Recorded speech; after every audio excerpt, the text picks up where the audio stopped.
So, a lot of my PTSD stems from something that I call moral injury, meaning that I've been morally injured by war. That means my soul has been dramatically affected by participating in the process of war. Some people think in order to be wounded from war, you have to be shot or burned or in some way take on some type of physical trauma, or that you have to participate in combat. But that doesn't line up with what I see most of the time when I'm talking with vets. A lot of vets who are suffering from PTSD never saw combat. They never left the base. Heck, some of them never even left the United States, and they still have PTSD.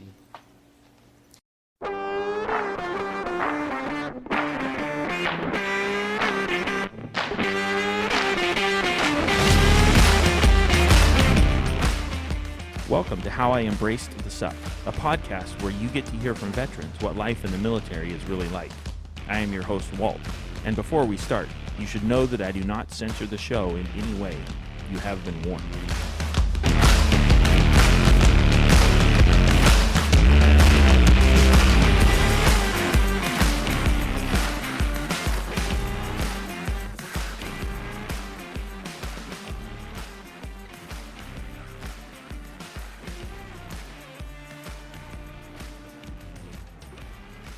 Can you imagine if on that day when the two giants fell, we reached out our hands instead of bracing to yell?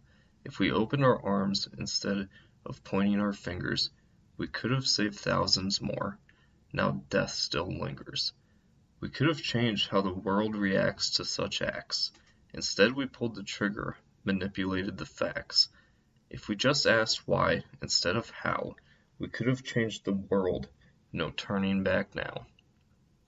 A decade of war for reasons we still do not understand. The killing of man, the training of hands, to execute the plans supported by the people of this land. We make these choices about something we know nothing about. No civilian of this land, born and bred of the privilege of an American, can comprehend the devastation of war. The madness of sending the poor to mop the floors of foreign countries with. When will the American citizen see what America has become? When will the American voter see what America has done? These are the words of Jacob David George, a veteran who lost his fight to moral injury like so many of us do. My name is Dane Tornes, and Walt asked me to do the intro for this episode today. And I am honored to, because being an anti-war veteran is the best thing that we can do. And Jake really lived his life like that. He rode his bike town to town, spreading the word and sharing his story.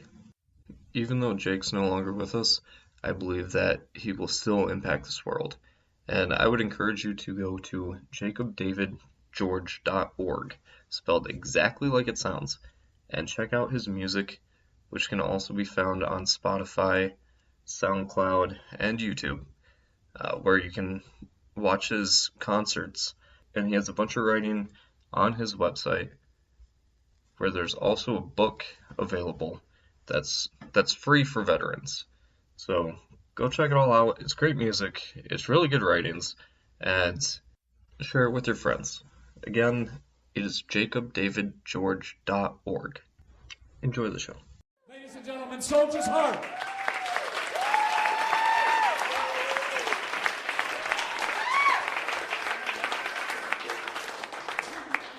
I don't know about all that.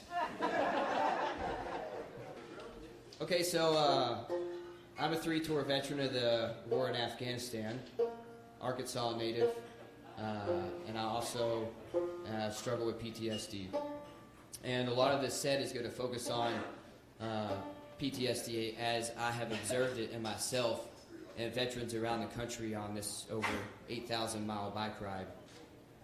So usually when we're on the road and when we're playing music, what we like to do is open up with an Army cadence. And if you don't know what an Army cadence is, it's one of those chants that we sing at about 5 o'clock in the morning as we're marching around, hundreds of us singing and gasping for air and trying to figure out how to march at the same time. And it's quite funny to watch, but it fills you full of a spirit. I don't know if you've ever been singing in church before, but sometimes you're singing with like 100 people and you feel full and everything's awesome and the spirits are high. And that's what it feels like when you sing these in the military. And it felt really familiar and comfortable to me, other than some of the words. So we like to start off with these to kind of give you insight into the psychological processes that go into preparing someone to be a soldier and to go to war. So we're going to try to get you to sing this with us, if you will, please. So you'll notice there'll be a line that we repeat over and over, and it goes, and it won't be long till I get on back home. So feel free to chime in and help us sing that.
So,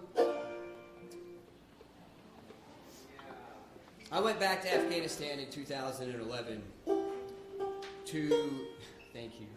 These are my beautiful nieces over here, by the way.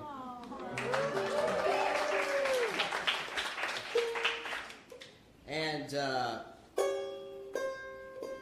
I dug in with Afghan youth, mostly war orphans.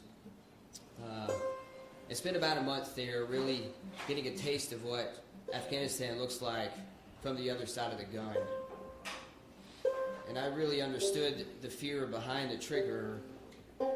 I just didn't know what it felt like to be on the business end of the weapon. And there was a lot of things I noticed when I went back immediately that I didn't pick up the first 3 times I went there. Like, within a day of being there, I saw these beautiful mulberry trees all over the place.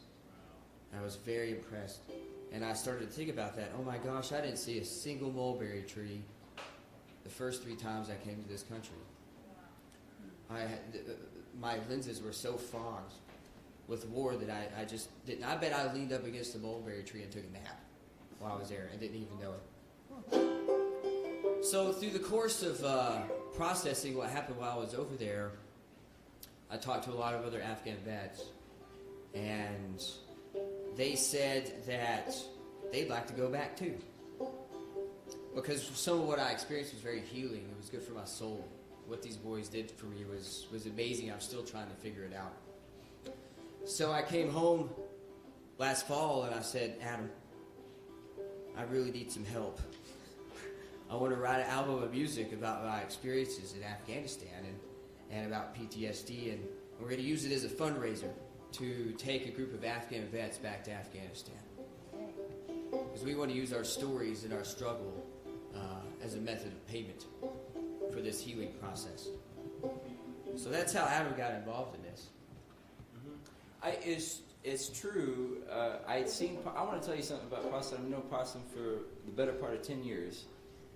But in very short stints, I knew Possum in passing for a month or 2, and we'd hang out. Boy, we had the best time, you know.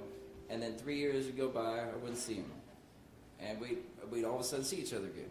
Well, he'd be a whole other person. I mean, I'd be a whole other person too, you know. And well, we'd hang out for a couple months, have the best time. And then, you know, a few more years would go by, and we get together. Well, that kept happening however many times. Well, this last time that I saw Possum, I was on the square. He comes, excuse me, Jacob.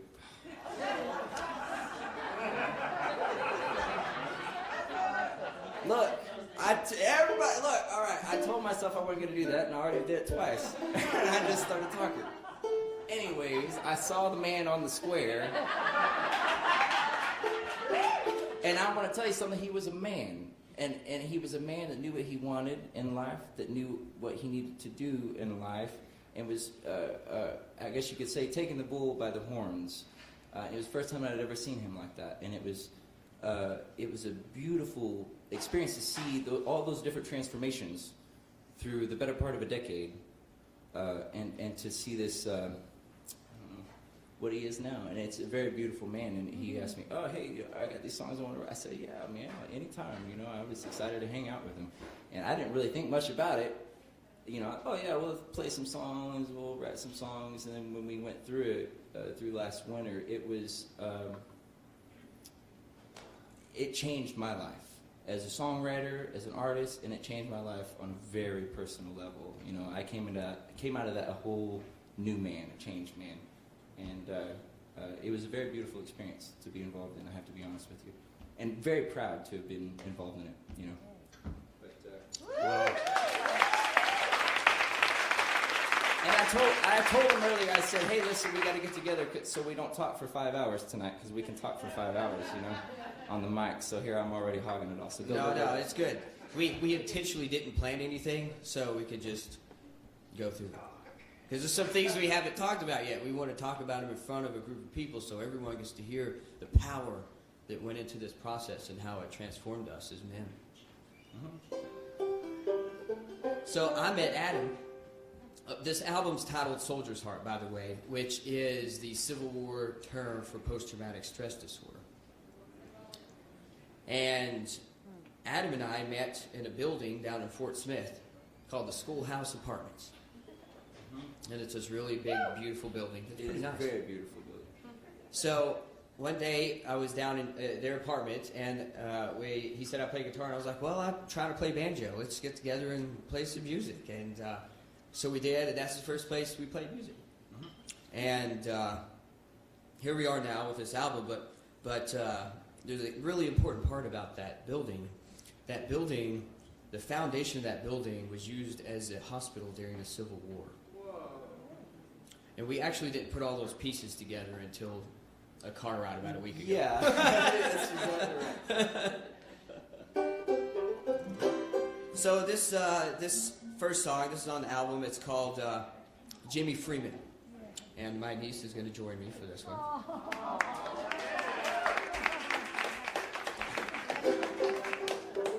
Is that good? Okay. So this song's about running into people in unlikely places.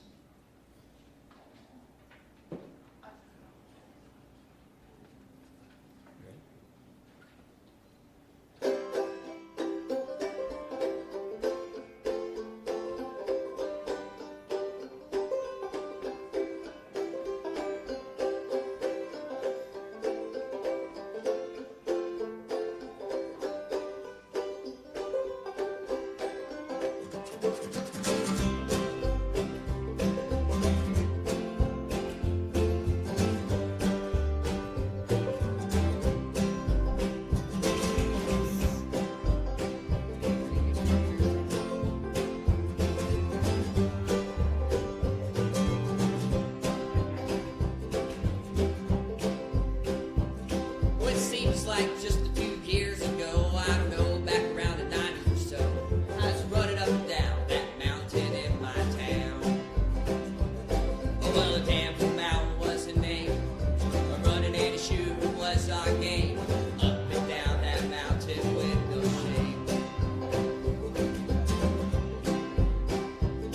Oh, well, the cause of trouble was our thing. With the BB guns and the rubber sleeves, we had a foxhole, a Ford, and a Danville battle. Me and Jimmy against the world. We was fighting off all those squirrels and girls. The best damn days of my life. Oh, well, oh me, oh my. Growing up on the mountainside, I was fighting hard and running all the time. I said, oh my, oh me. I ran the whole this world to see, and it can't take the mountains out of me.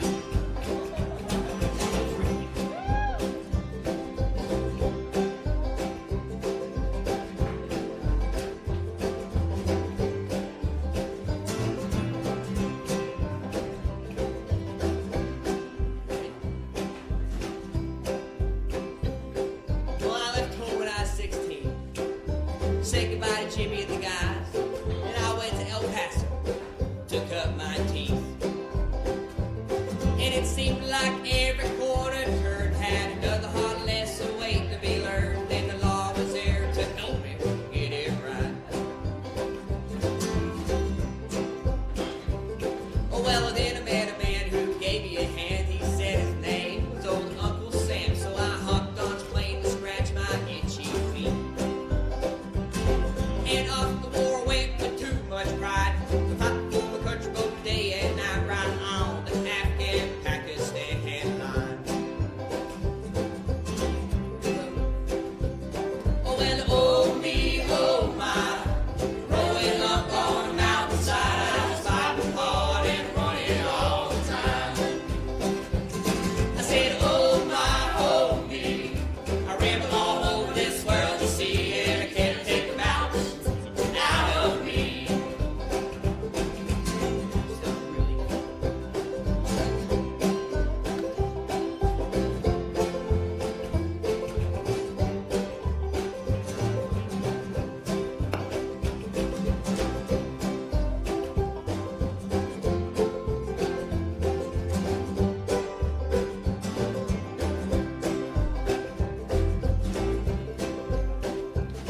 Well, there I was on a mountain top, I was trying my best not to get shot by the angry farmers whose homes we just took. And when I looked around at all the men, you'll never guess who I saw then, but none other than that daggum Jimmy Freeman from Arkansas. There wasn't more than 50 people on top of this mountain. On the border of Pakistan, and my next door neighbor's son from Danville, Arkansas, it's got about 2,000 people in it, happened to be up there. Boy, they made fun of us.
We all give JC another round of applause.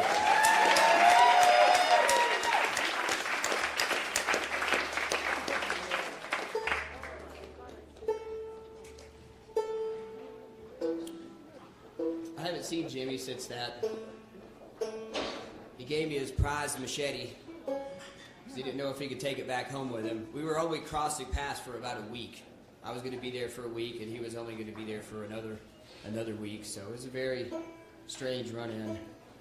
But he gave me his big old machete, and they call it an Arkansas toothpick, by the way. If you don't know, I'm missing front teeth, so the joke is it's a knife big enough to pick your teeth.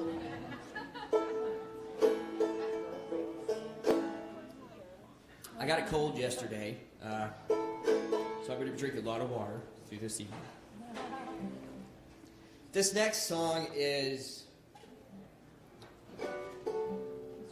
a piece of work by a soldier on the battlefield in Afghanistan. And I read this poem, and I was very struck by the insights that this shares and to why people fight and how people fight and the accepted mortality of fighting in war.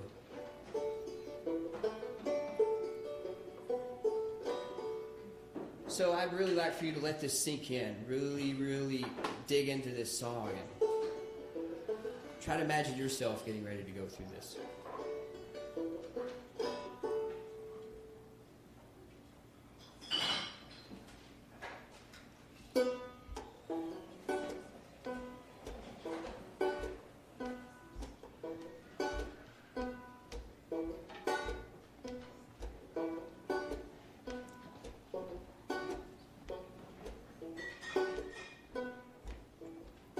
If I'm put into danger, I don't care. If my body is split into pieces, I don't care. They turned our maiden's hands into soil and ashes.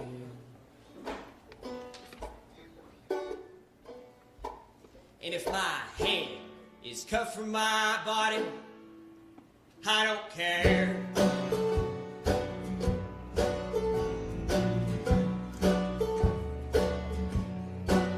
Well, I leave my property and I hang for Islam. And if my muscles are fried into fire, I don't care. I said I leave my property, I hang for Islam. And if my muscles are fried into fire, I don't care. I said now, oh my God, accept my prayer. I said now, oh my God, accept my prayer. I said now, oh my God, accept my prayer. Even if I spend the rest of my life in jail, I don't care. Even if I spend the rest of my life in jail, I don't care. 'Cause all I want is God's love. All I want is God's love. Well, all I want is God's love. All I want is God's love. Well, all I want is God's love. Well, all I want is God's love. Even if this love bursts into flame, I don't care.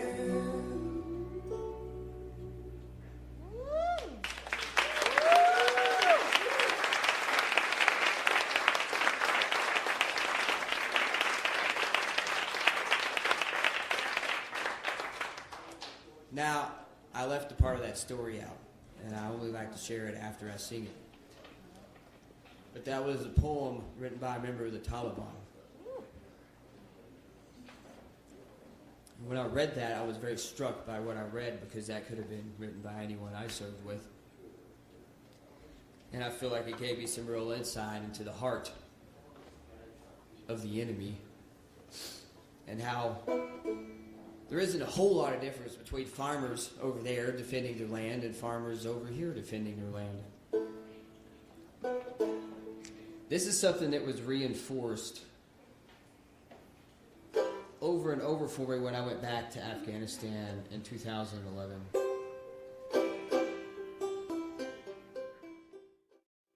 And this song, actually, the one we're about to play, I'd like to talk about it before I tell the story, actually, if you don't mind. I don't mind. This is the first song we did, isn't it? This is the first song that we did.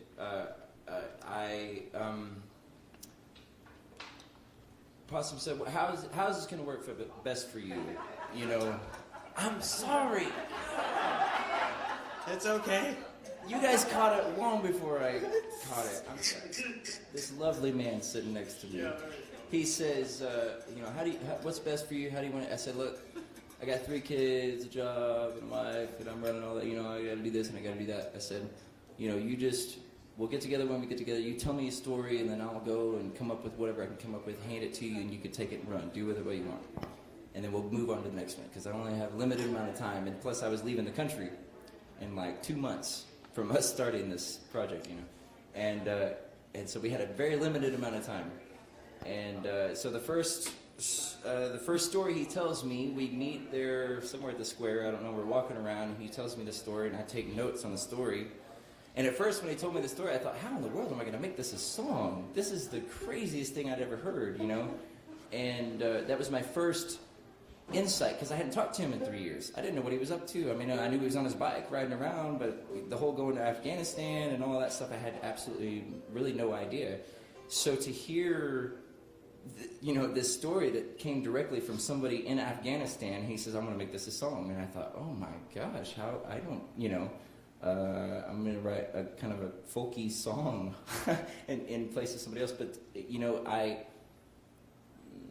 after the conversation was over and we went on, it dawned on me immediately, you know, well, it just needs to be sung as though that person was singing the song.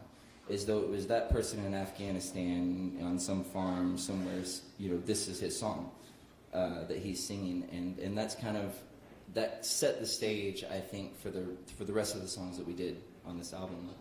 Don't you? I think that it... Yeah, this was really intense when he came back with this, and the first time y'all have heard Adam sing before, right? He's probably one of the most beautiful singers I've heard in my life. Yeah. And he comes back, he's like, here it is. Ooh! And I'm like, oh, I can't sing that song, are you kidding? There's no way. I said, sure you can. You just got to, you know, open up your throat. It's fine. Yeah, he did. He actually coached me. He changed how I perform as a musician. It changed me as a singer. One of the key things he told me was like, remember how you would sing at the top of your lungs at church? Because we both grew up in church. We grew up in the Baptist church in Danville. And he was like, sing it like you're in church. I was like, oh, okay. I could do that. I'd packed that voice of that person away long ago, but I really unpacked it to dig into this album, and it really changed me. So I went through the process of learning this song, singing it over and over, and I couldn't sing it through without crying. And finally one day I sat down and I was like, look, I'm going to sing this song over and over until I can do it without crying. Make it all the way through. It took me 5 hours. But what I realized the days after this and going through this with the rest of this music was that was a profound healing technology.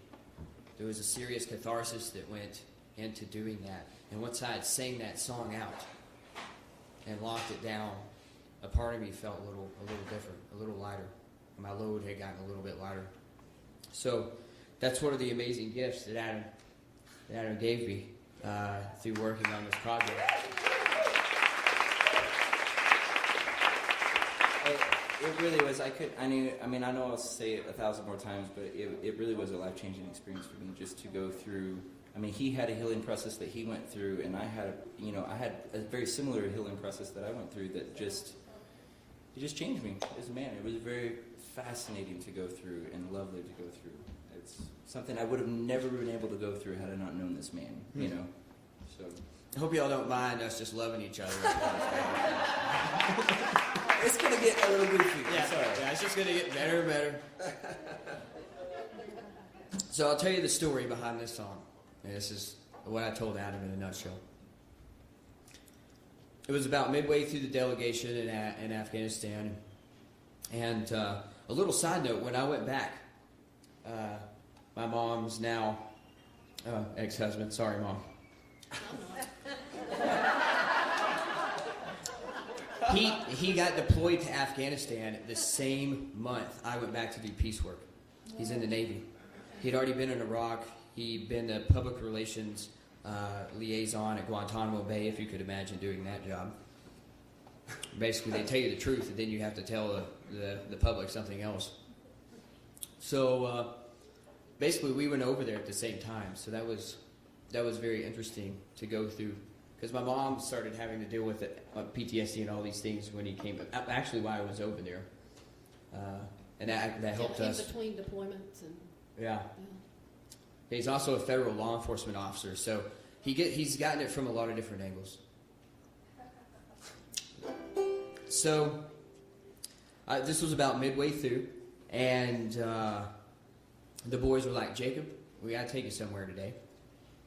And I didn't know if I was excited about that or not, because I'd been pretty worn down. I'd just been there for a couple of weeks, but it was a lot to go through. And there was no other vets there with me. One was there for a couple of days, but for the most part, I was on my own. And they said, "Well, we're going to go to a landmine museum today." And I thought, oh, great. I was an explosives expert in the Army. And I'd spent my fair share of time around explosives in Afghanistan. And I wasn't too psyched about standing in a room full of them. But I did it. So we get to this, we're going to this building, and we arrive in this building. It's not much bigger than this room, actually, quite a bit smaller. And outside the building, they have what the Afghan youth peace volunteers, that's what they call themselves, called the tombstones of empires. They had Russian tanks out there, and Russian MiGs, which are fighter jets from the Soviet occupation of Afghanistan through the 80s. Their whole country's littered in war. And we walked inside, and the first person in the door is this really hard-faced Afghan man, very serious. And he looks at us. He's the only person in there. He welcomes us to his museum. He takes us around his museum and tells us all these harrowing acts of Afghans pulling these explosives out of the ground. And how he knew a lot of them. He was a supervisor on a demining team. And it was just heartbreaking, because, I'm a farmer. I come from a farming family. We grew up raising chickens. And to have to listen to them talking about pulling these things out of the ground was devastating. But it was also very inspiring. It's a very brave thing to do. They don't have fancy equipment. They do it with sticks. It takes a lot of grit. So we get back to the door of the museum, and it was just a room basically with tables with explosives everywhere. And he goes, "I'd like to ask y'all a question. How many things in this museum do you think were made with the hands of the Afghans?" And there was silence. I knew the answer to that question because I recognized a lot of things in the museum, but I held my peace. And everyone, there was some other international people there, so they were just kind of diddly-dadding. And he's kind of tapping his foot and just kind of waiting. Finally, he goes, "Nothing!" Not a single thing in this museum was made with the hands of the Afghans. You, the international community, have turned my country into the playground of war. You bring your toys here, and you play, and we suffer. We used to have farmers working our fields, harvesting potatoes with plows. Now, we work our fields with wooden sticks, and we harvest explosives. He said it'd take over 100 years to clear every single landmine out of Afghanistan.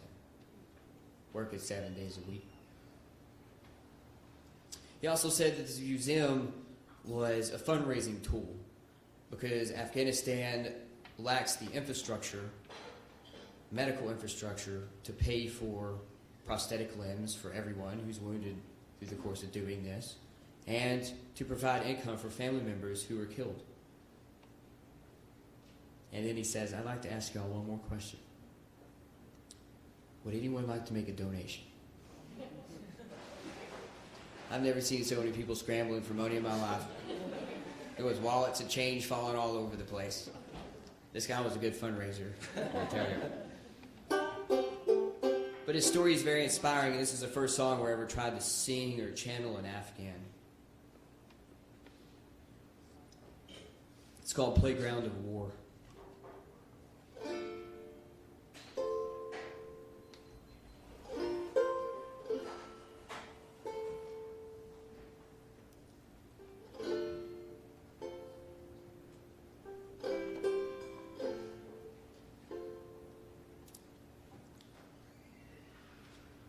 Working from sun up to sundown, you know.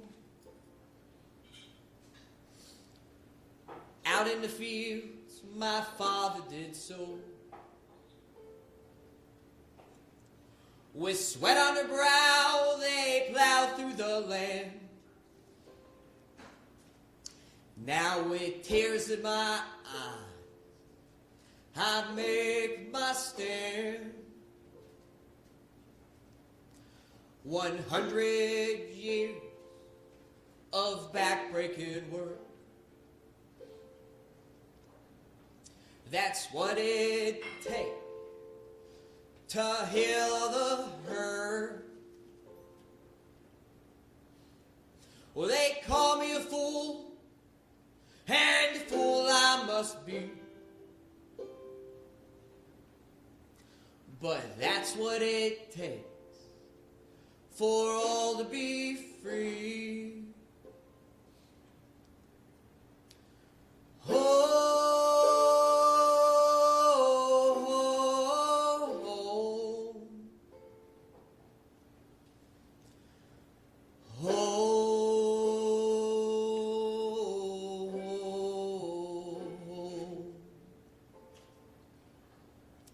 So here I stand in this building so small, a museum away to kill us all. And why do you ask, do I risk my life for my friends, my kids and my wife? Not a single toy in this playground of war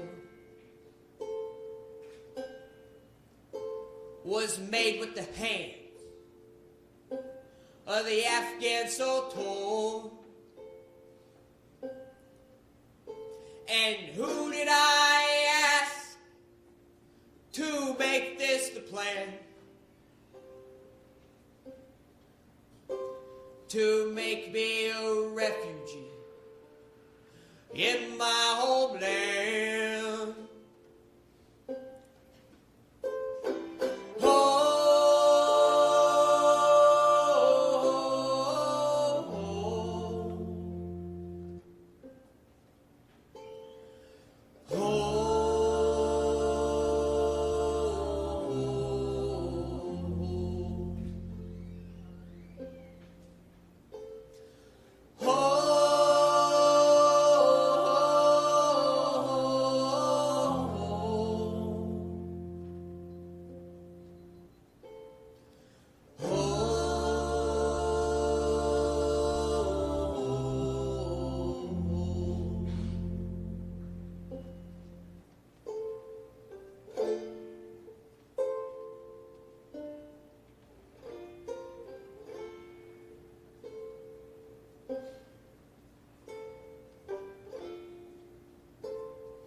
3 decades of war we Afghans have had. From the USSR to those American lands. And a graveyard of empires we find ourselves in. All chasing the ghost of Ben Laden. Now, with gentle hands and nerves of steel, I dig through the ground so we can all hear. And I'm working my fingers straight down to the bone. And the difference I make in this place I call home.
So some of this stuff is a little heavy.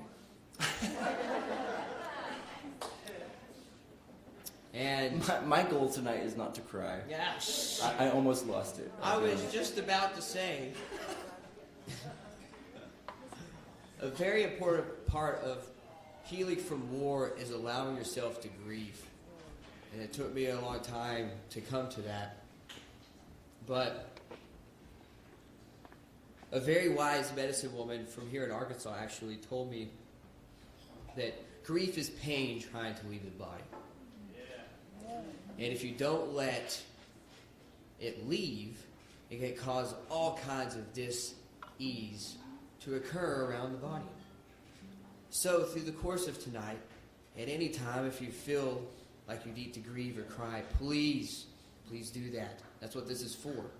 Is so we can get together and in some way start the healing process from these wars. We're all affected by this. We're all touched by it. And we all have to heal from it. So please grieve with us. On that note, this next song that we're going to do, Adam's going to perform it solo because I still can't sing it without crying. I can't make it through the song. I've had 4 or 5 months with this song and I still can't do it. I want to tell you, this was one of, I can't remember how many, 6 or 7 songs I think I did with Possum. Not all of them are on the album, but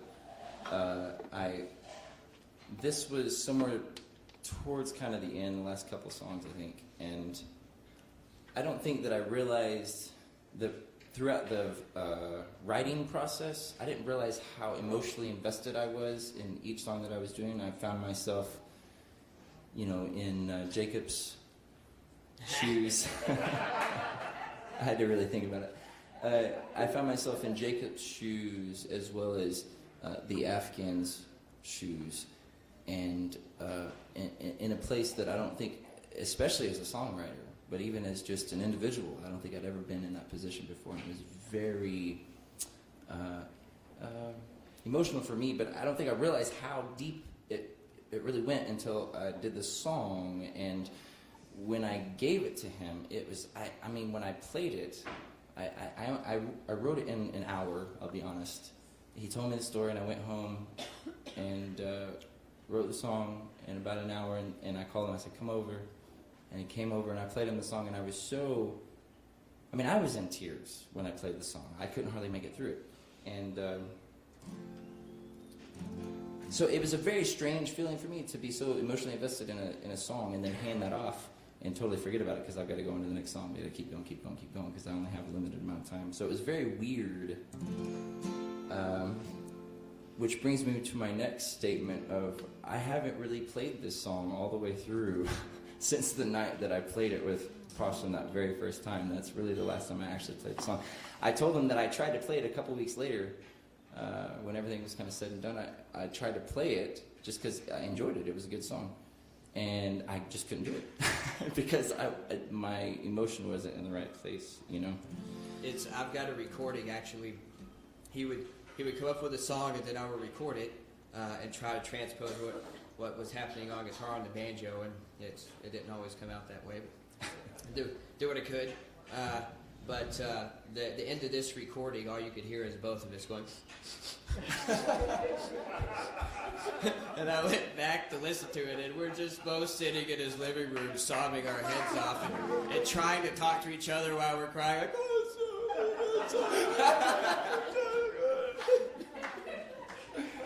and I forgot to turn the recorder off. I was just such a state of grief and sobbing. So there was just like 10 minutes of us crying on my phone. I still got it. I'll make this song, the story real quick because we're doing a lot of rambling. But basically, a couple of days after the Landmine Museum, the boys were like, Jacob, we got to take you somewhere. And I was like, okay. It felt like this every day, actually. And I was like, where are we going? We're like, well, we're going to a hospital. It's a special hospital. It's an NGO, a non-governmental organization. And it's called Emergency, and they only treat war wounds. So you have to be very seriously wounded to get into this place. Burns, stabs, amputated limbs, very serious stuff. So this is in the middle of Kabul, the capital city of Afghanistan. So we go to this hospital. It's got these big walls around it. There's madness everywhere. Kabul is like driving in Kabul is like playing bumper cars with over 1 million people. It's an interesting thing. So we go into this place, and all of a sudden there's this real serene energy. There's beautiful flowers and grass everywhere. And there's Afghan men laying all over the place, missing different parts of their body. But they're supporting each other, carrying each other around, and so on. And it was really intense to see, but it was good for me to see. And the kids that I were with, they spoke Dari, which was the main language that they were using in that area. And they also speak very well English, so they were translating a lot. We were gathering the stories of these people and how they were wounded and where they were wounded and so on. And there's this big building inside this complex. And they're like, that's the critical room. That's where all the people are that are in serious condition. We wanted to go in there, and I was like, okay. So we go up to the door of this building, and they open it. And the smell of death just comes out immediately. It just hits me in the face. It's really intense. So we walk in this building, and it's just full of some men are crying, and some are moaning, and some are laying there in silence. And I look over to my right, and there's this Afghan man with a big smile on his face, like ear to ear. He's got to be 50, 60 years old. That's old over there. And he has this bandage over his abdomen, and there's big red marks coming off of his side. Obviously there's an infection. You can see the streaks going around the side. And he smiles at me. He looks at me in the eyes, and I smiled back, and he reached up his arms to give me a hug, and he didn't have any hands. And I couldn't move. I froze. And the boys, they could kind of tell what was going on, so they went over there and hugged him and started talking to him and so on. But I couldn't touch a single person in that room. I still feel like shit to this day because of that. But like I said, I was a farmer, and it was as if I couldn't touch the fruit of my labor. And I still have dreams about it and think about it all the time. So that's the story I told Adam to set the stage for this song.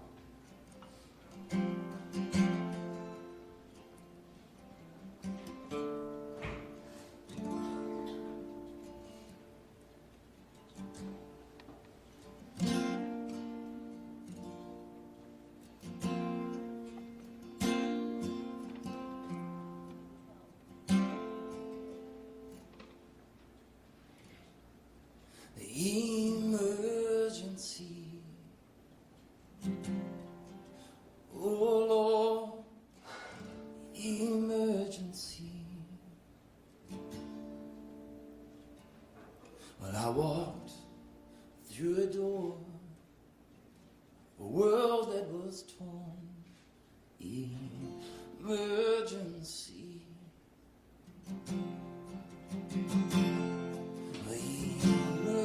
Emergency, Lord, emergency.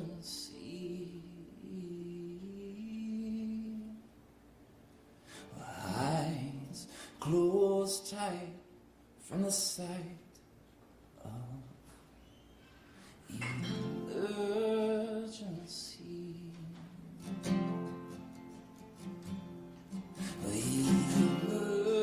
Emergency, oh Lord, emergency.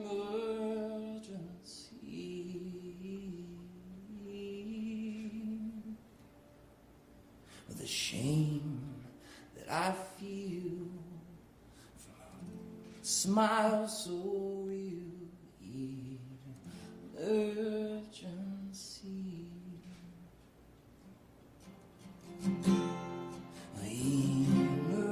Emergency, oh Lord, emergency. The fruit of my labor laid out on a table, emergency.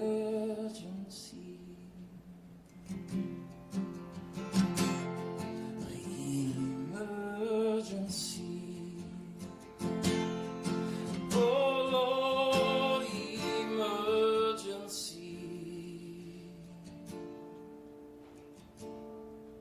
We're all for a war, no one is for emergency.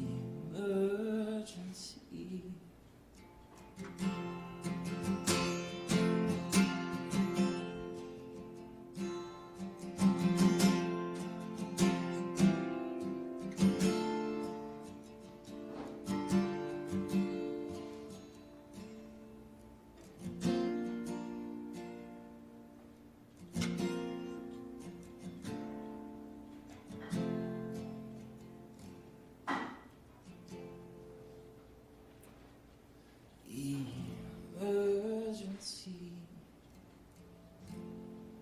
oh Lord, emergency.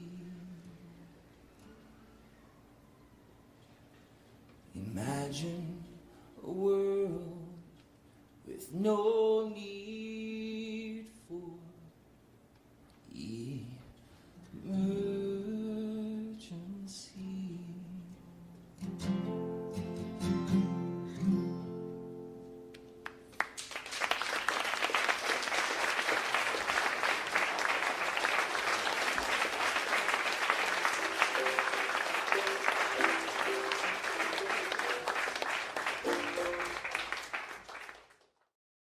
Okay, we're going to do one more song, then we're going to take a break. And if you haven't picked up on the theme, this first set of music is basically taking you to Afghanistan, right?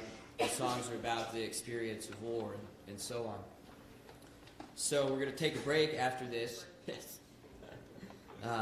And the next set is going to be about coming home from Afghanistan. It's about reintegration. It's about PTSD. It's about what happens after the war.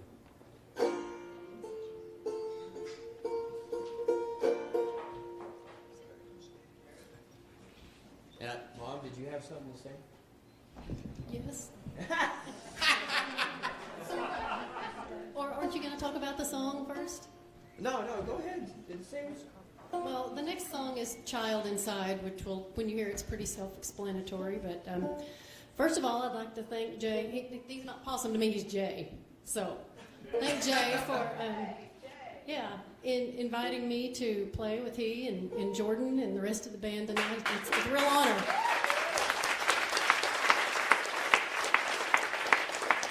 And by the way, we have performed before. He either forgot or, I'm being selective remembering. Where was Just it? don't. The third grade talent show. Oh, Me and yeah. you played. Okay. Hey, wait a minute. Okay. Does this ring a bell? Okay. I remember now.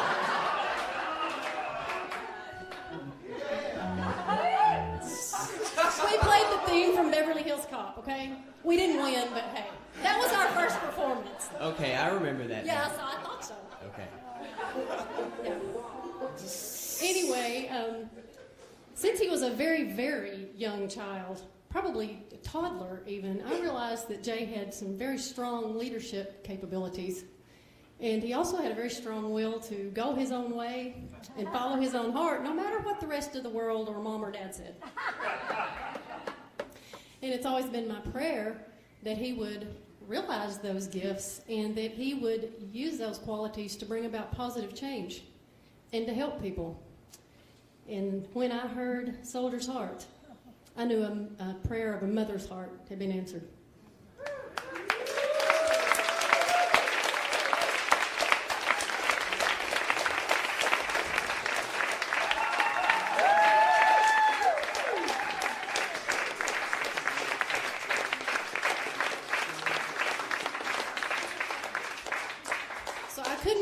Proud of you, and my new prayer is that through Soldier's Heart, that you and everyone you touch with it gains healing and peace. Amen. Well, dang.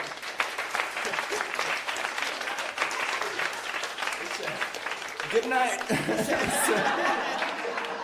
was it. The mothership. Done here.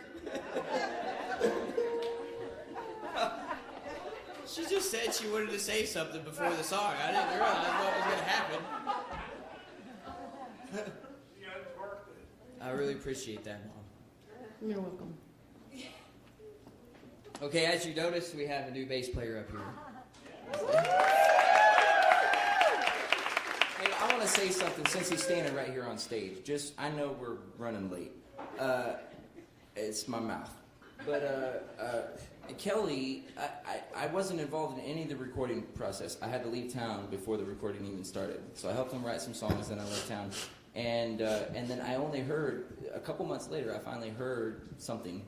But anyways, when I heard the finished product, it was so shocking for me to hear that final product of it, and it was the most beautiful thing that it ever went through my ears. I mean, it was just so amazing to A, have been involved in it, and B, just to hear a beautiful piece of artwork that with such an extreme beautiful message. But anyways, I just want to say that Kelly did an absolutely amazing and wonderful job on that, and he deserves all the respect.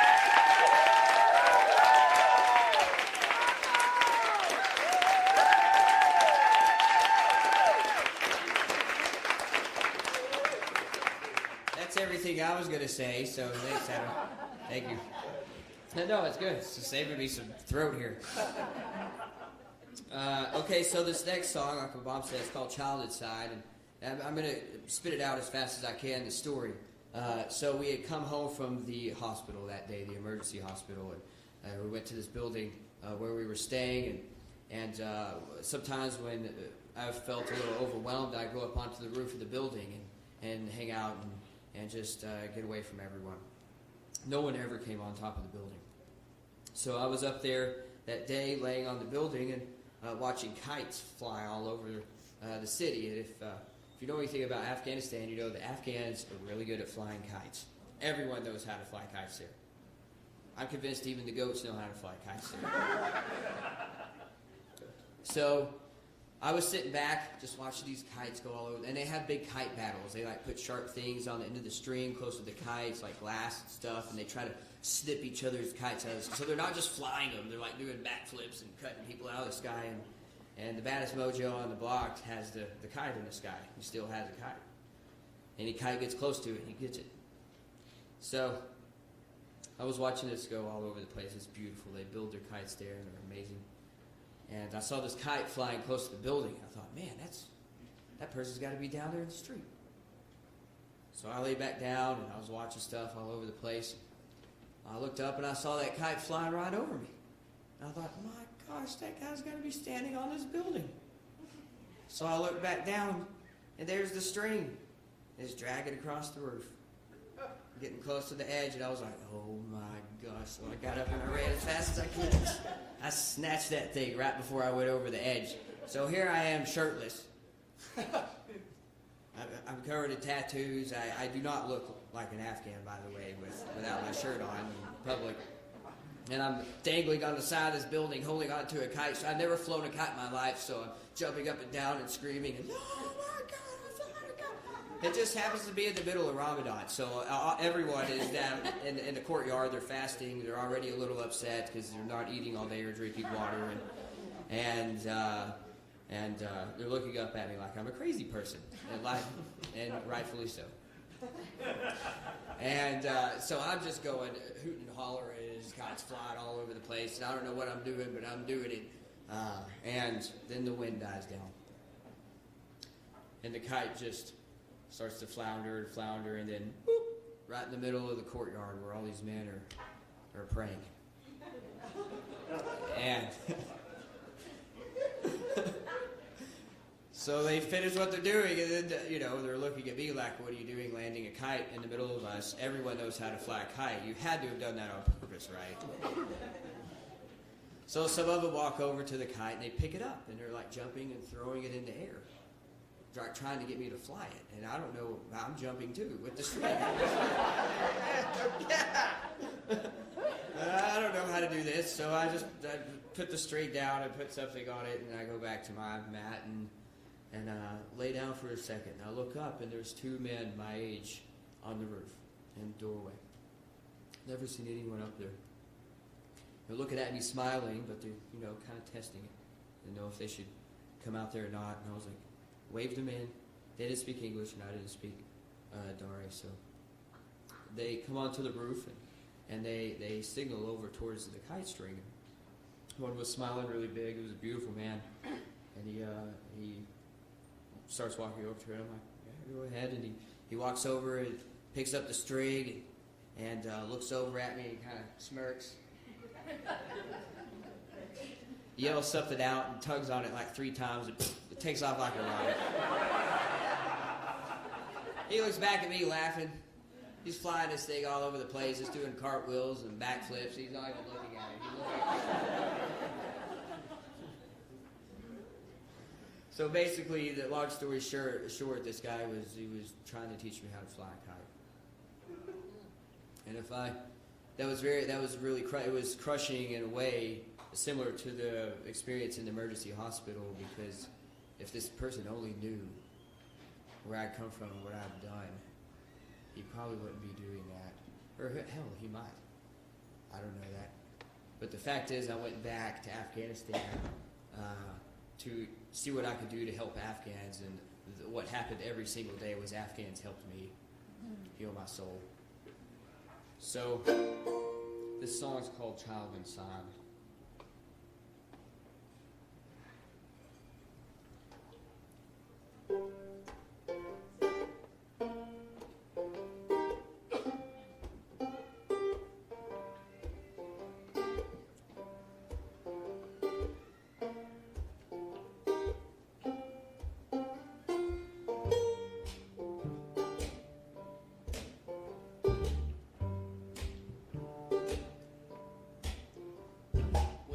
child. I thought like a child, and I played like one all the time. The older I got, the more I forgot. I traded my kite for a fight. I said, I traded my kite for a fight.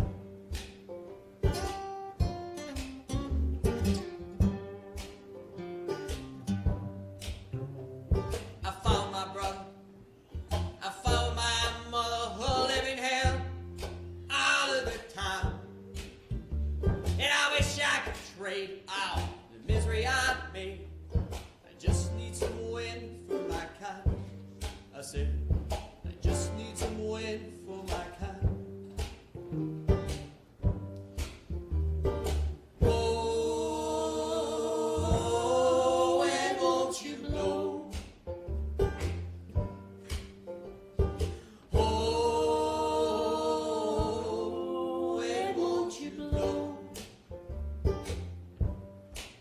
Now, I'm sick of this nonsense. I'm gonna build myself a fence, and no one will see who I am. Well, God forbid they see what I did when I found for all of the sand. I said, I found for all of the sand.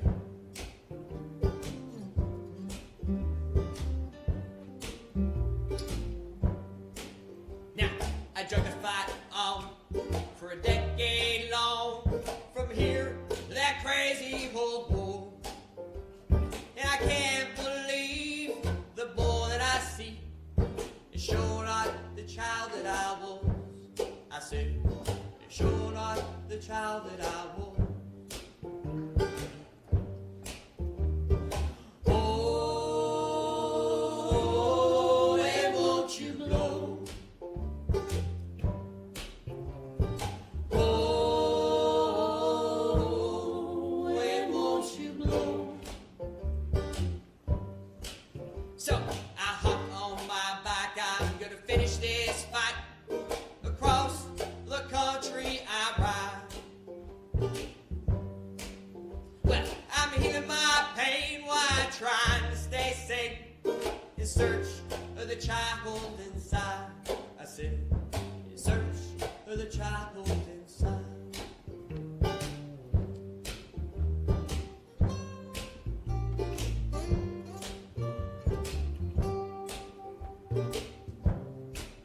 Now, when I was low, as low as could be, on the rooftop of an Afghan motel, it was a local guy who gave me a kite and showed me the child that I am. I said, it showed me the child that I am. Oh, and won't you blow? Oh, and won't you blow? Oh, and won't you blow? Oh,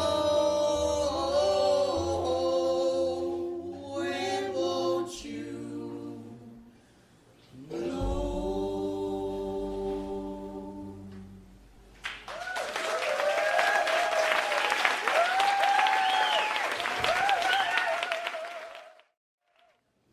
This first one we're going to do is another one of those Army cadence sing-alongs, and I feel like this one really sets the stage for going into this set of music about PTSD and war trauma and how these things work. It's called Mama, Mama, Can't You See What the Army's Done to Me? So this is a call and response. So basically I'll sing something and there'll be a dead space for you to sing it back to me. That's how we did it when we were marching down the road. It was like, whoa, ho, ho, ho. Okay, good, good. That's enough practice. We can do this.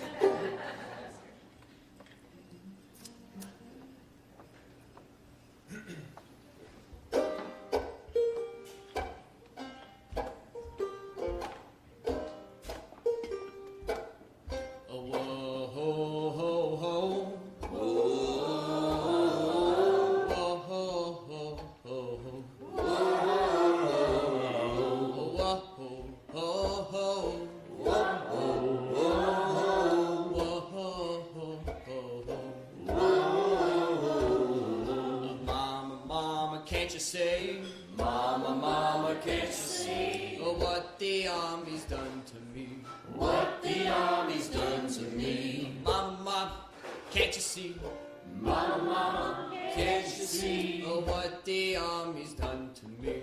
what the Army's done to me? I used to be young and lame, I used to be young and lame, and now I'm a killing machine. now I'm a killing machine. I used to drive a Chevrolet, I used to drive a Chevrolet, and now I'm killing every day. now I'm killing every day. Oh, ho, ho, ho.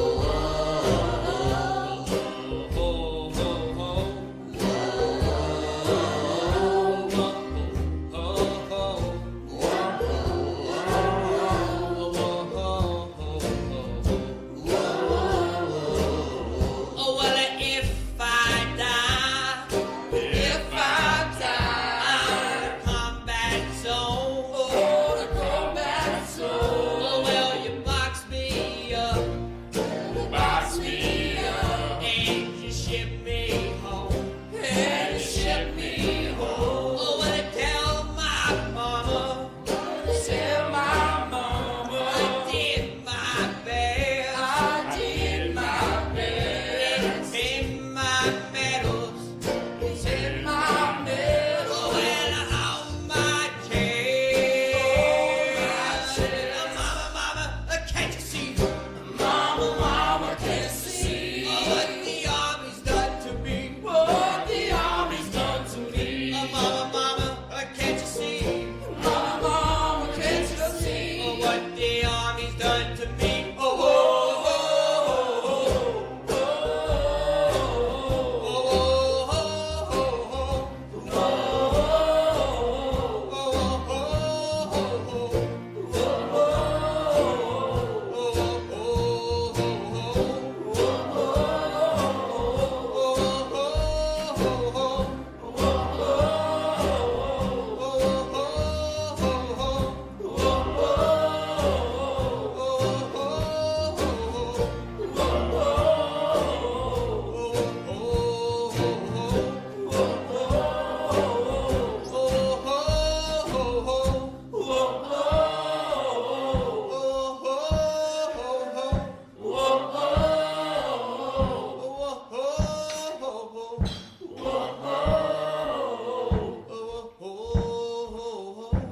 oh, oh, all right.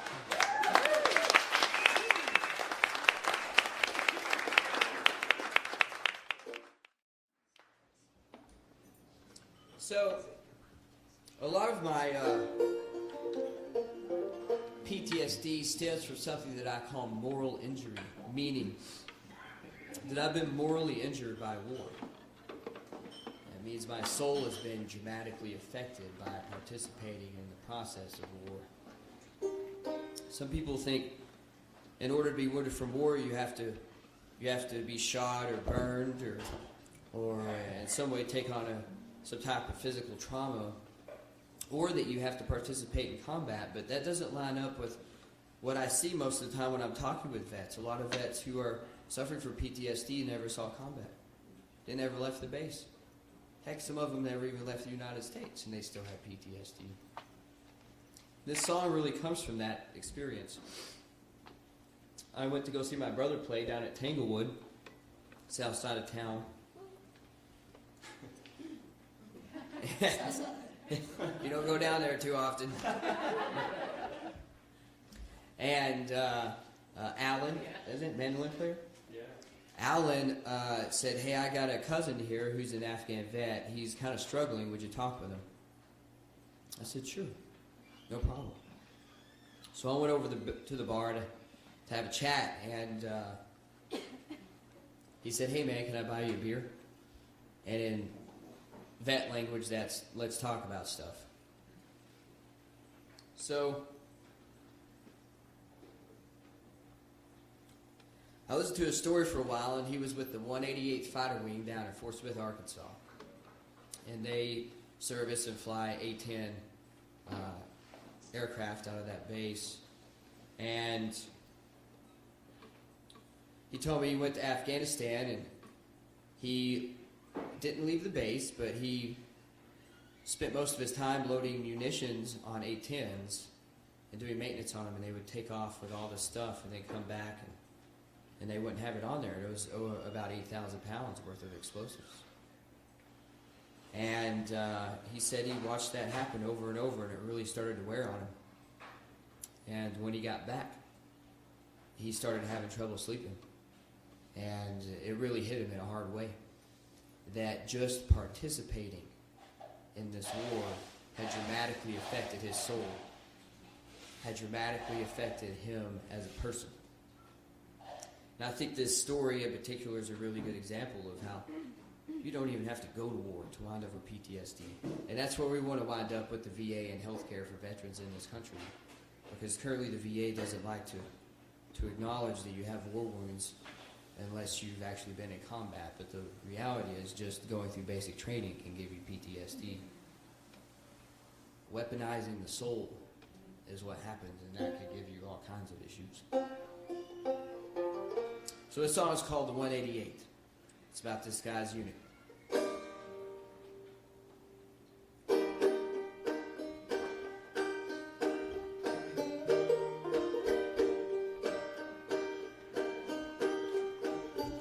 Well, I fought for the 188. I packed my bags to meet my fate. And off I went to pay my rent. I've been a patriot since I was 8. So there I was with the old fighter wing, fighting the war no one could see, with 8,000 pounds of bombs and rounds. We'll load it all up as we all sing. Hey ho, here we go, load 'em up and watch them go.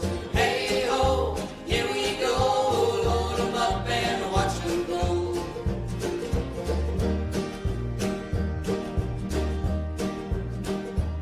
After 12 long months of war, I got home to do my chores. But instead I laid in bed, I could see that A-10 sword. And I said, hey ho, here we go, load 'em up and watch 'em go. Hey ho, here we go, load 'em up and watch 'em go.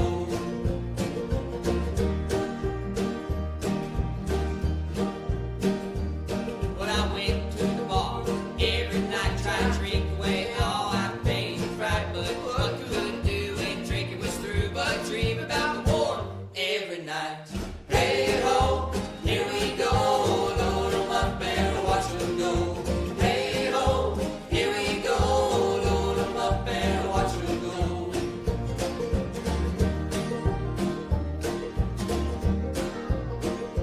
Well, invisible wars are too much for me. What we need is a compensation, you see. But it'll have to wait, 'cause I got a date. Uncle Sam needs 12 more for me. Hey ho, here we go, load 'em up and watch 'em go. I said, hey ho, here we go, load 'em up and watch 'em go. I said, hey ho, here we go, load 'em up and watch 'em go. I said, hey ho, here we go, where they all go, nobody knows.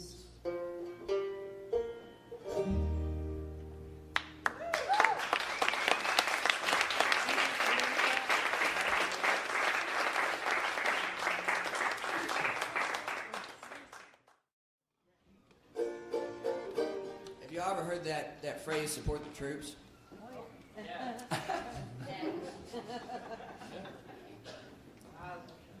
Well, some of us veterans like to take these phrases that are popular and turn them into something that falls in line with how we see the world or what we believe. And we really do want people to support the troops. So we like to say support the troops in the wars. And we put all kinds of fancy things after that phrase, but it's a real popular thing. And we believe that people want to support the troops. We just don't know how to do that as a nation. So this next song is how I would like people to support me as a troop. I wrote it as a poem and turned it into a song for this album because it just seemed to fit.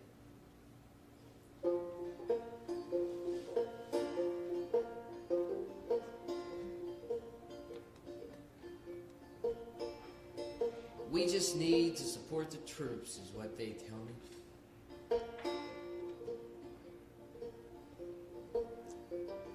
Well, this is coming from a troop, so listen carefully.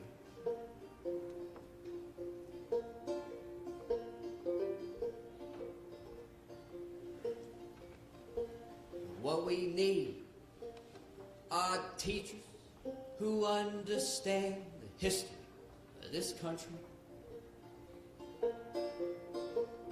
What we need is a decent living wage, so people ain't cold and hungry. What we need are bicycle trails across this beautiful nation. What we need are trees and less PlayStations. What we need is a justice system that seeks the truth. What we need are more books and less boots. What we need is love for every woman and man. From southern Louisiana to the mountains of Afghanistan. Now it's true, the troops need support, the support to come home. We need a treatment and jobs and love for the soul. A love for the soul.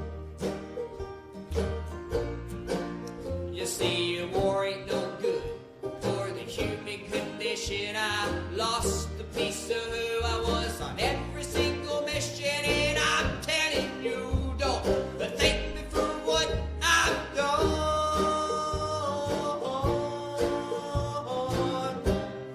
Give me a hug and let me know I ain't gonna let this happen again. Because we support the troops and we're gonna bring war to an end. I say we support the troops and we're gonna bring war to an end. I say help me. We support the troops and we're gonna bring war to an end. I say we support the troops and we're gonna bring war to an end. I say we support the troops and we're gonna bring war to an end. I say we support the troops and we're gonna bring war to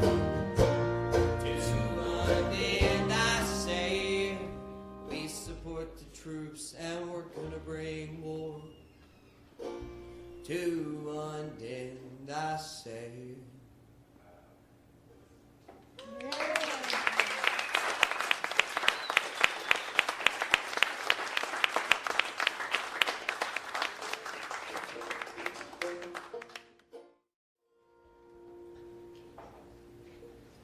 So people, once I started speaking about PTSD publicly, because it wasn't until the past year and a half that I started admitting that I actually had PTSD. And that really is a shame because I hurt quite a few people while I had not acknowledged my war wounds. And that's one of the things that the Afghan kids help me realize. If they're this affected by war, then I have to allow myself to be that affected. If I'm going to acknowledge how much they've suffered, I've got to acknowledge that in myself. And there's quite a few people here tonight that I think I've heard along the way of trying to figure this out. And I really appreciate you all being here to listen to this. So this next song is kind of a heavy one. It's a poem by a veteran, post 9/11 veteran, It's called They Call Me Son, They Call Me Hero. And the first time I read this poem, I was struck because it summed something up that I hadn't come to understand yet or be able to articulate. I knew it was happening inside of me, but I didn't know how to talk about it. And when we go off to war, sons and daughters, we go through this profound transformation, basically. And when we come back home, our families, our communities, everyone's still treating us as if we're the person that we were before we went through this. Son, Jacob, Possum, Jay, whichever one. And, but the deal is I wasn't really that person anymore. I'd gone through things that had reshaped me, that had recalibrated my soul. But I also felt like I wasn't this hero that my country was projecting on me either. So I really felt stuck in between these 2 points. Like, I'm not this person that my family is projecting on me. I'm also not this thing that my country is projecting on me. I'm neither of those things anymore, and I'm stuck somewhere in between. We all experience this to some degree, but being stuck in that space makes you very anxious, and it makes you very upset. It can make you very angry. It can be hard to interact with people in this world when it feels like no one's ever acknowledging who you are. They're expecting you to be this other thing. So I felt like this poem really wrapped up that experience.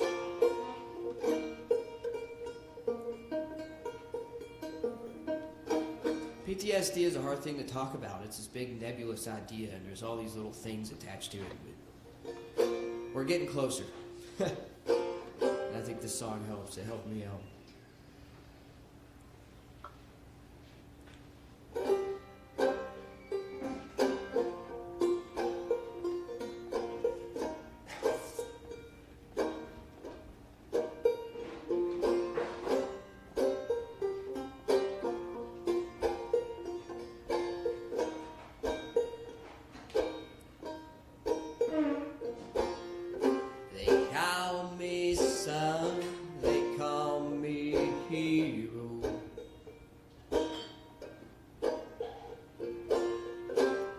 But to me, I'm neither.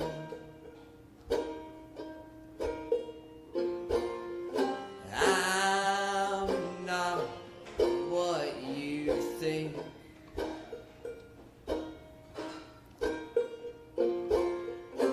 I'm scared of me.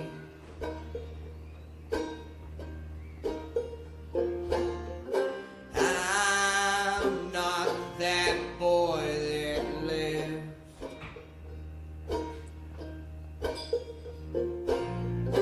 I've danced with death.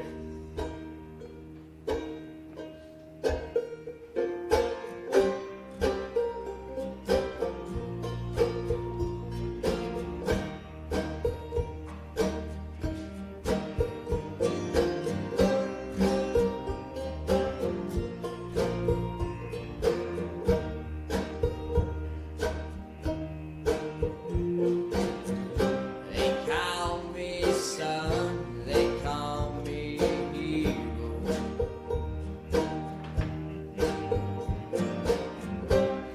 But to me, I'm neither.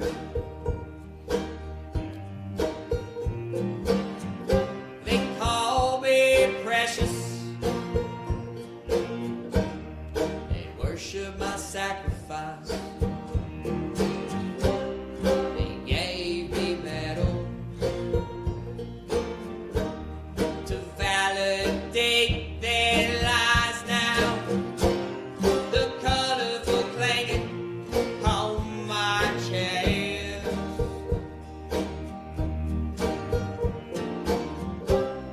A console of light.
this next song is the title track on this album. It's called Soldier's Heart.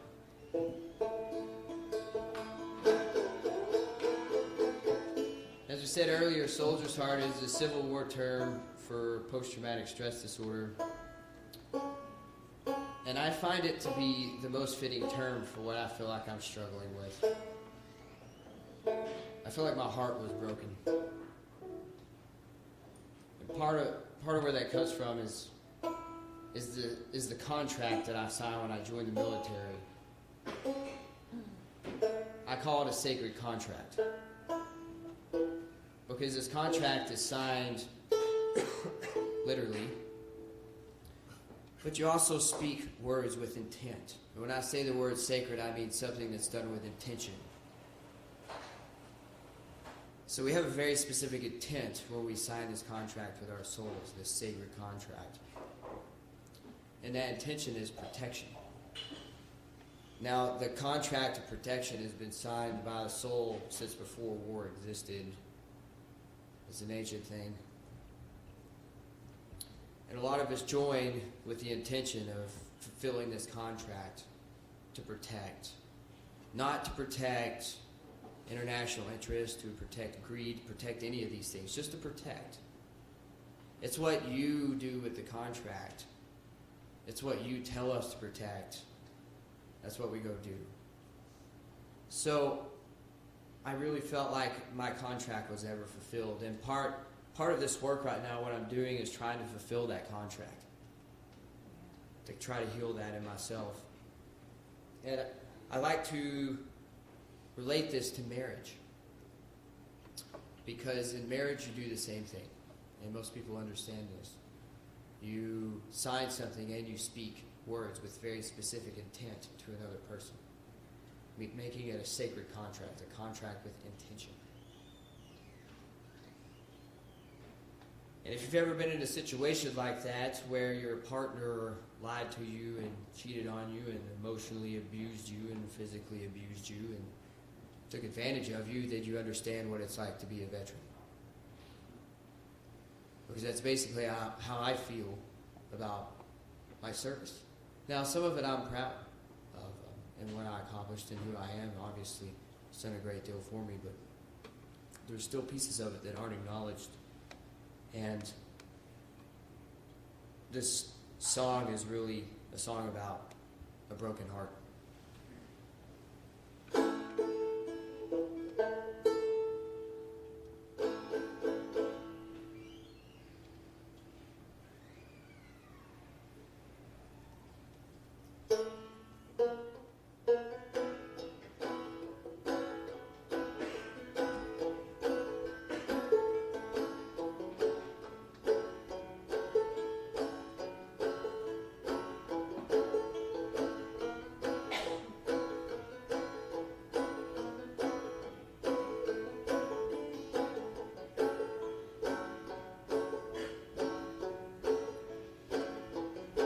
Now I'm just a farmer from Arkansas. There's a lot of things I don't understand.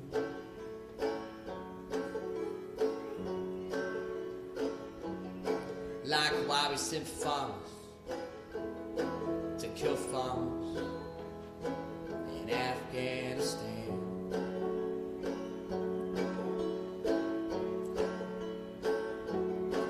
Now I did what I was told for my love of this land.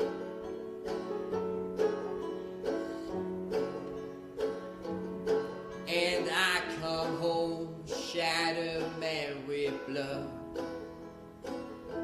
on my hand.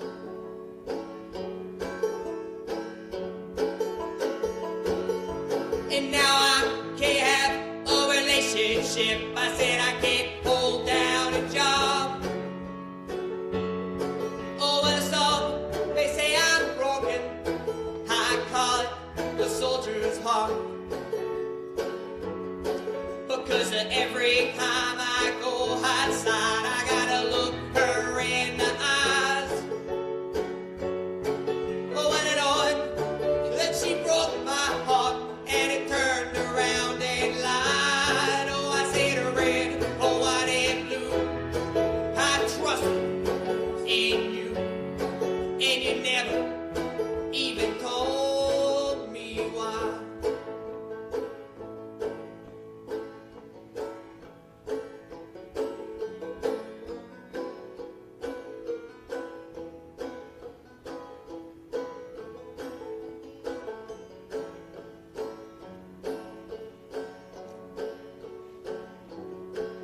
guys, the summer of 2002, I just got off the Pakistan border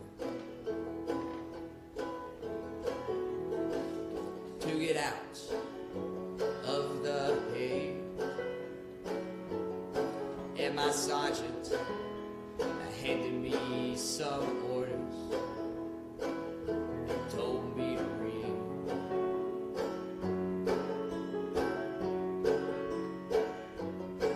Well, they called for the mobilization of 500,000 soldiers, sailors, and Marines for impending invasion of Iraq, the coming spring.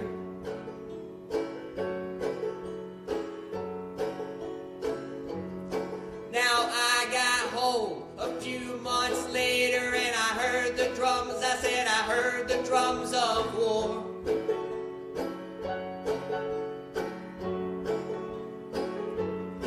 And they had y'all dancing all around and asking for more.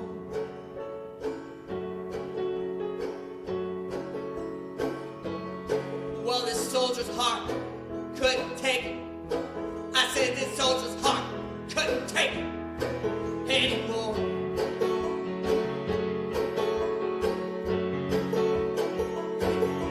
And now I can't have a relationship. I said I can't hold down a job. Oh, so they say I'm broken. I call it the soldier's heart. Because every time I go outside, I gotta look her in the eyes. Well, you know it, when she broke my heart and it turned around and lied. Oh, I said red, oh, white and blue. I trusted in you, and you never even told me why.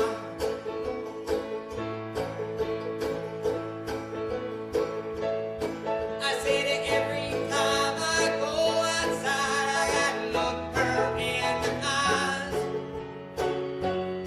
Oh, and on, then she broke my heart and it turned around and lied. Oh, I said red, oh, white and blue. I trusted in you, and you never even told me why.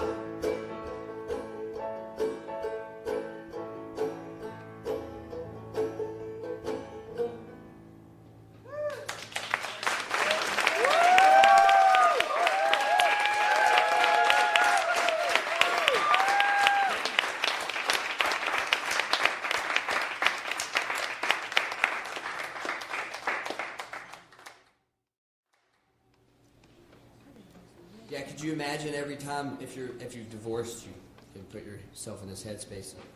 Every time you leave the house, you've got to see this person that you've divorced yourself from. Everywhere you go in this country, there's a flag flapping somewhere reminding you, and you just can't get away from it. You wonder why a lot of veterans kind of go live out in the middle of the woods somewhere and avoid talking to people or interacting with people. It's a constant reminder.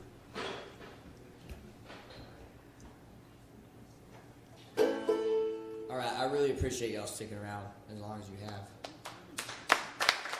It takes some endurance. This is the last song, by the way. And it requires a little participation.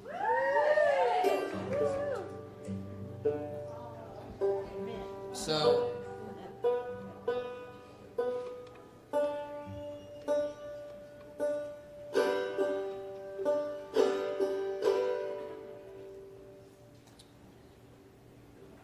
this next song is about rite of passage. It's about earning your stripes.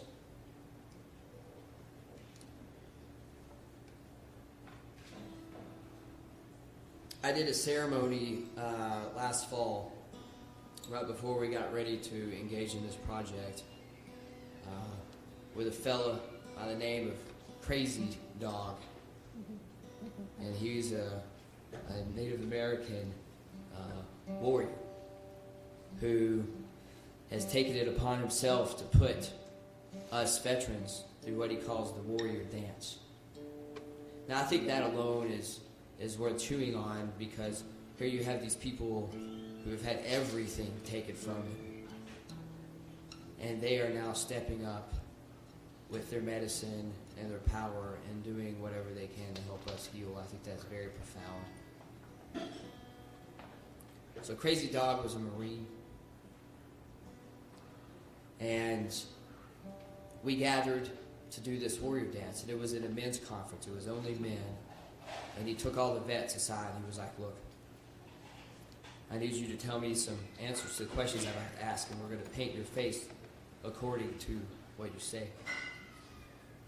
That tells everyone what you've done. And then we're going to dance into the middle of a big ring of men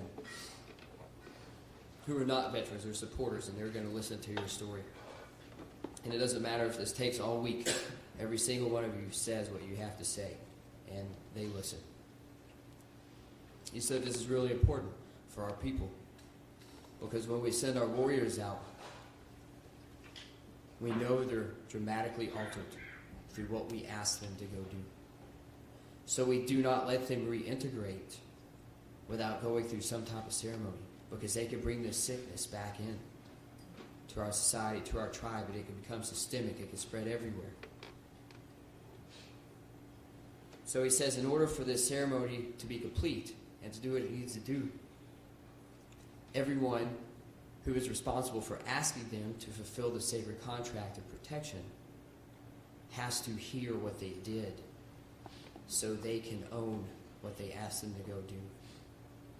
And that helps them feel like they have some ownership in the process of war. Also, it helps them understand who these people are now. Because if they just have to keep it inside, if these warriors have to keep it inside and don't get to share their gospel or their narrative, the people around don't understand what's going on inside of them. And it becomes contagious. These symptoms of PTSD, the reactionary behavior, the anger, the lack of emotional intelligence or intuition, these things can become contagious if you're at the head of a family unit, if you're a father or mother, sister, brother. You know, everyone in the family, although they don't have PTSD directly, they call it secondary PTSD, or as Crazy Dog called it, the spirit, the generational curse. What happens is everyone who loves you and interacts with you has to some degree, react to your behavior. So, do you having PTSD and having all these symptoms, these reactionary symptoms, everyone around you has to react to it and generates the symptoms as well. Now, they could keep their peace, they could be quiet, they could ignore it, they could walk away, they could get mad with you, but all those things are a reaction to PTSD when somebody's going through it with you. So, tacitly, you take it on. Western medicine calls it secondary PTSD. It has many names. You don't have to go to war to experience this. We all share this with each other. So this was a very powerful thing that we went through. And it's obviously something we don't practice in this country. I think if we look at the U.S. government and the domestic and foreign policy, it has almost every sign and symptom of post-traumatic stress disorder. It's very aggressive. It's very reactionary. It's violent. It's very polarizing, meaning you can't really see the gray in between. You can only see black and white. That's a classic sign of PTSD. It's also lacking in emotional intelligence and emotional intuition. So I don't think we have to go too far to look at the reality of how PTSD is a systemic thing that can spread through a society, because if we look at our government and how it conducts itself on the domestic and international stage, it has all the symptoms. It has penetrated our society.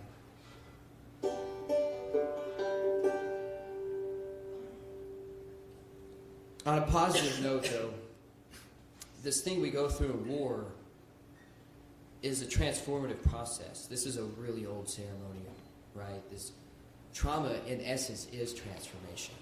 It's going through some event that you can never turn back from. You can never go back to the person you were before you experienced that event. That's trauma. But that's also transformation. Where things get sticky with PTSD and war trauma in particular is that that's never handled ceremoniously. And people aren't allowed to honor their trauma as a transformative event because they're never allowed to tell their story for the most part in this country, and people aren't ready to take responsibility for it. So a lot of us veterans are just kind of stuck, waiting to transform. And people like Crazy Dog are running around and they know this. And they're doing everything that they can to try to help us out because they know that we're all in this together, right? If we're sick, everyone else is going to be sick. But if we're really healthy, we can make a lot of awesome things happen. Like Thich Nhat Hanh, for example, a Vietnamese monk, says that if the veterans are healed properly, I'm paraphrasing, that they could become the tip of the spear in leading the healing of a nation. So this could go both ways. A very powerful thing, and I do honor the fact that I've gone through a powerful transformation through war. Like, I'm a peace activist because I went to war. If I wouldn't have gone to war, that wouldn't have happened. But it took this entire community to help me heal and to get to this point. Like writing songs with Adam. Like my mother and my brother being very supportive to me. Like Fayetteville standing up and saying, hey, we're going to support you as you ride your bicycle around the country. All of those things were crucial elements in my healing process, and it takes a community to heal the veteran. But in return, the veteran can help heal the community.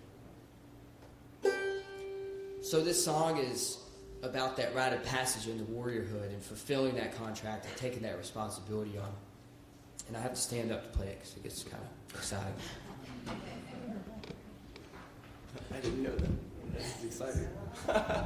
I can't get too excited. I don't have much voice left, but I'm going to try. So,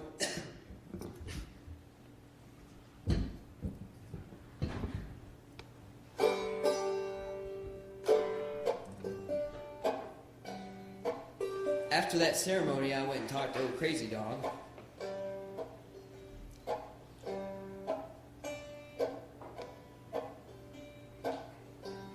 And I wanted to know more about what he was doing.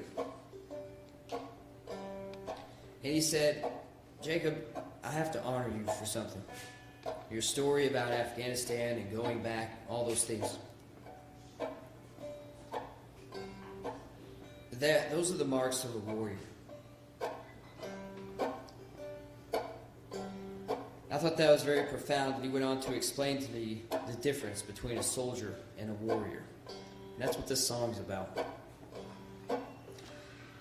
If y'all don't know, I work with an organization called the Iraq Veterans Against the War, also Veterans for Peace, Vietnam Veterans Against the War, many veterans organizations that challenge the narrative of war because we feel like we've been morally injured through war, and our anti-war work, in a way, is a symptom of moral injury, meaning our PTSD stems from being morally injured. And our challenging of the narrative of war is us trying to heal our souls. Not everyone has this moral bearing, obviously. Otherwise, we'd have millions of veterans mobilizing the way that we do right now. But through time and healing, I think it could grow. So my veteran brothers and sisters and I decided we were going to go through a warrior ceremony. And that's where this song comes in. You see, there's a difference between a soldier and a warrior. The soldier is loyal. The soldier is technically and tactically proficient. And a soldier follows orders. Now, a warrior ain't so good at following orders. A warrior has empathic understanding with the enemy. A warrior follows the heart. Now, at any time through the course of this song you feel the desire to scream, amen, brother, or hallelujah, brother, please do so. Church. There we go. Yeah, we got to church this up. We got to go out on a good note. So, a warrior has empathic understanding with the enemy, so much so that the very thought of causing pain or harm to the enemy causes pain or harm to the warrior. You see, a warrior understands that we fight to make a stand. no matter the injustice we might see. And I'm telling you that's nothing but the truth. I'll be the best warrior I could be. There we go. Well, my veteran sisters and brothers and I found out that NATO generals were going to be meeting in Chicago in early 2012. And we thought we'd give them the opportunity to honor us as warriors by returning our medals. By showing we have empathic understanding with the enemy. So we got a hold of them and we let them know what we wanted to do, and we wanted to ceremoniously return them. And we wanted them to ceremoniously receive them. Well, they refused. So we decided we were going to have to march straight to the gates of that summit and throw them back, because we were seeking a rite of passage into warriorhood. And we wanted to show the world that this country still has warriors. It was a hot and sunny day in Chicago as we lined up to march down the road. With 20,000 strong, there was nothing to go wrong as we sang songs through every barricade.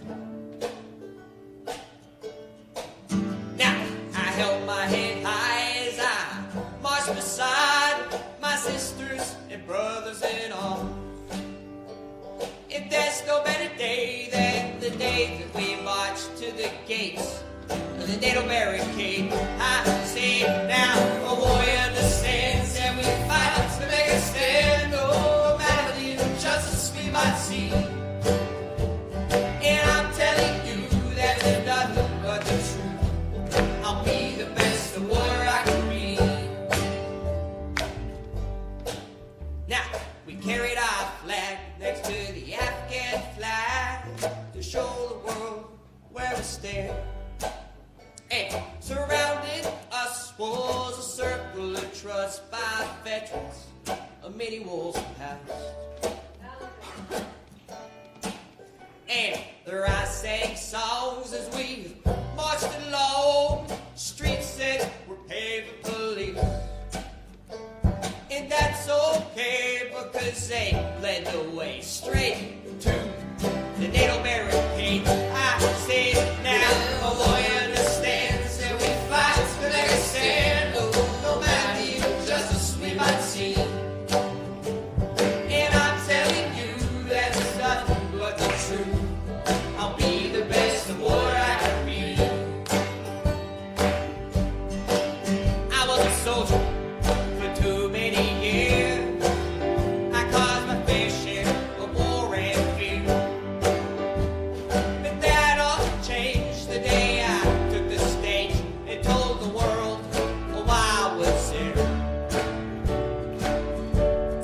Alright now, so this is where I'm going to need some help for y'all. We had about 20,000 screaming, riled up people following us in the streets of Chicago. So I'm going to need you to channel a little bit of that energy.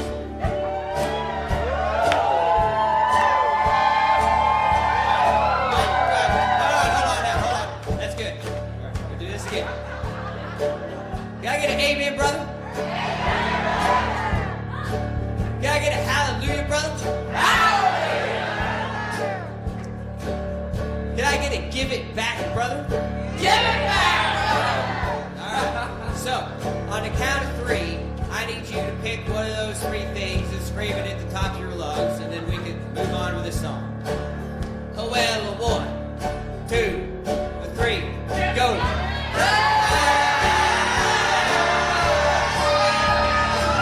Can I tell you this poor old beggar fella, go crazier than crazy can be. So today is the day I give my medals away, so I can be the best warrior I can be. I said I'll be the best warrior I can be.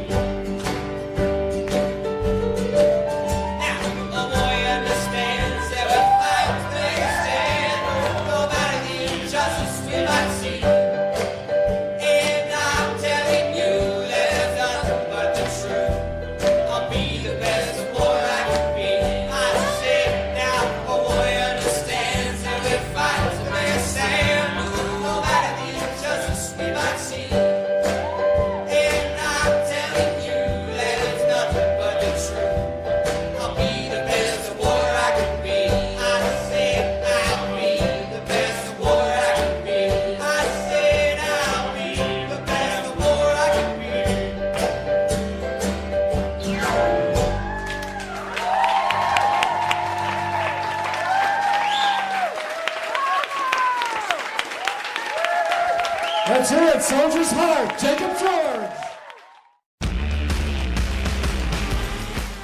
Thank you for listening to this episode of How I Embraced the Suck. If you enjoyed the show, tell a friend. And as my Girl Scout den mother used to say, stay frosty.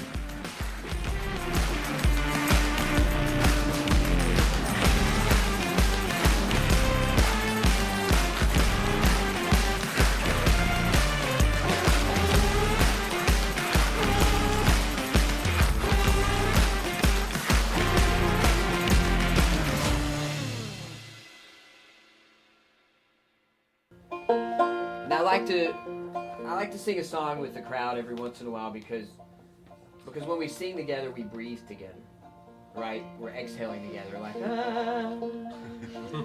And then in between, we're all gasping for breath.